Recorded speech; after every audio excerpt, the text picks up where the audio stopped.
Ya men bugün intayin xuşal. Bu ömrümde bugünkide xuşal olgan günüm kamdın kamçı. Az uçuraydı. Neymiş qade? Neymiş qade desen sen bugülla Beijing'den qaytıp geldin. Mana bugün qucaqlaşıp durup bizi esra alışıp oturup Muş bugünkide xuşal günüm kamdın kam. Nime degen desen yani qaytı da bir nime dep soru ütemedi. Nime? Çünkü mening bir can inem BDT'ninki dünyavi medeniyet elçisi bo'lib keldim. Men bununla intayin xuşal. Qarindoshlarning o'zaro xuşal bo'lishi mana mushunda ifodalanadi deb qarayman. Fukam, u qanday mukofotda qisqachil bir deb beraman. Bu hamda mushu eng cho'ng sovg'at deb o'ylasak bo'ldi mush qatimqi faoliyatning umumiy faoliyatning o'zini.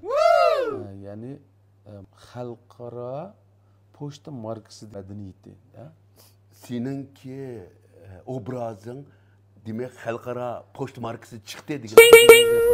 Bu rost deganda meni intayin xushal qildi.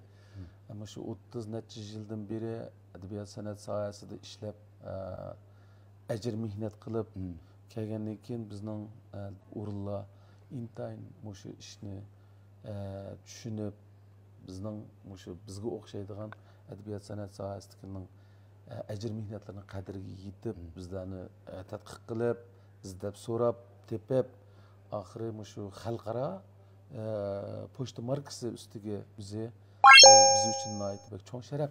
BDT Birleşken Devletler Teşkilatı tarafından Avrupa markalarında taqaydigan bu medeniyet elçisi. Xalqaro medeniyet elçisi. Yaxshi ma biz ma o yemek içmekki amrak, yemek içmek medeniyet elçisi bulab qolmapsa, yaxshi medeniyet elçisi. Meyli qanday bo'lsin, zodi medeniyet elçisi degan nom berilgandan keyin men noit cho'ng sharaf his qildim. Sella emas, jenim fukam.